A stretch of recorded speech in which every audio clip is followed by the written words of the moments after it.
હવે અહીંયા જય 2 વખત પ્લીઝ બોલ્યા, પણ ક્વેશ્ચનમાં સેગમેન્ટમાં પ્લીઝ નહોતું. તો આ 2 પ્લીઝ જે આપણે બોલ્યા એના માર્ક્સ કપાય? હા કે ના?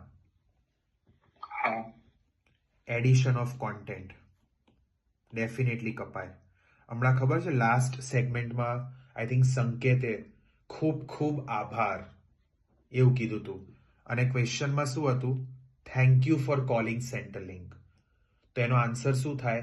સેન્ટર લિંકમાં સંપર્ક કરવા બદલ તમારો આભાર. થેન્ક યુની ગુજરાતી ઇઝ તમારો આભાર, ધેટ્સ ઇટ.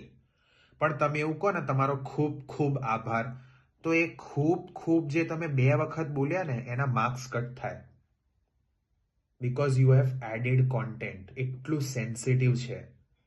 ઓકે, એટલે એડિશન ઓફ કોન્ટેન્ટ સાચવો. અને જનરલી એડિશન ક્યાં થાય હું તમને કહી દઉં. મોસ્ટ કોમન વર્ડ એડિશનના છે પ્લીઝ અને વેરી વેરી. કોઈ કહેશે કેમ આ એડ થઈ જાય છે? રૂટીન લાઈફમાં બધા એક્ઝેક્ટલી 100% કરેક્ટ આન્સર.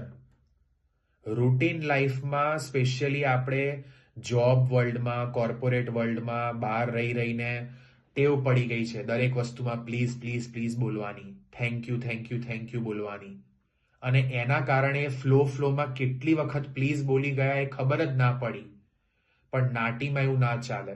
ક્વેશ્ચનમાં પ્લીઝ ના હોય તો તમે ના બોલી શકો. અહીંયા 2 વર્ડ અહીંયા માર્ક્સ કપાઈ જશે.